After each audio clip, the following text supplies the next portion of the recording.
Bonsoir à vous, Valérie. Bonsoir.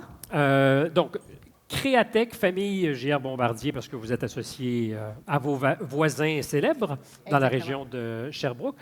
L'objectif, c'était de susciter l'innovation et l'entrepreneuriat en même temps? Oui, bien, beaucoup plus que ça, en fait. Ce qu'on veut faire minimalement, c'est de valoriser les projets étudiants.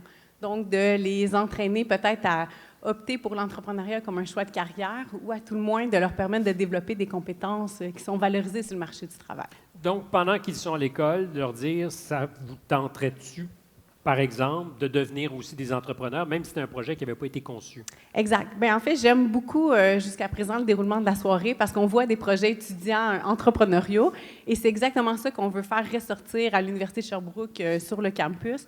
Donc, quiconque a une idée ou le potentiel d'inventer une nouvelle technologie, un produit qui ne se fait pas, une innovation, mais on est là pour les accompagner et faire en sorte que ça puisse se réaliser. Jusqu'à quel point, dans ce que vous recherchez, il y a une curiosité pour de l'innovation technologique aussi?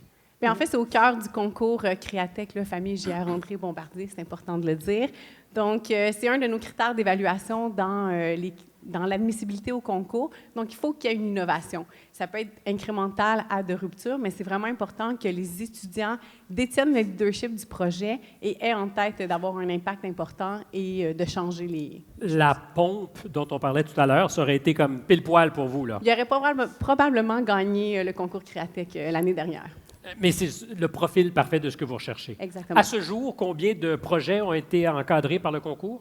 Puis en fait, on a accompagné plus de 55 projets et on en a 10 qui sont présentement en pré-démarrage, donc qui sont incorporés, accompagnés dans l'écosystème entrepreneurial, qui vont peut-être employer prochainement leurs premiers employés. Est-ce que ces incubateurs, on peut peut-être parler d'incubateurs, sont à l'université ou ça se passe avec Bombardier?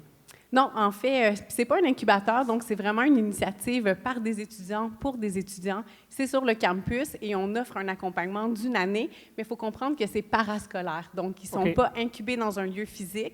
C'est vraiment en ajout à leurs activités pédagogiques et ils participent de plein gré à d'autres activités pour valoriser leur projet. Et on va voir les premiers fruits de ça très rapidement. Bien, en fait, on peut déjà les constater. Donc, quelques recherches sur nos équipes gagnantes des éditions précédentes et on verra qu'ils ont déjà un marché intéressant et qu'ils ont des clients potentiels. Bonne chance à vous et à tous les projets aussi. Merci.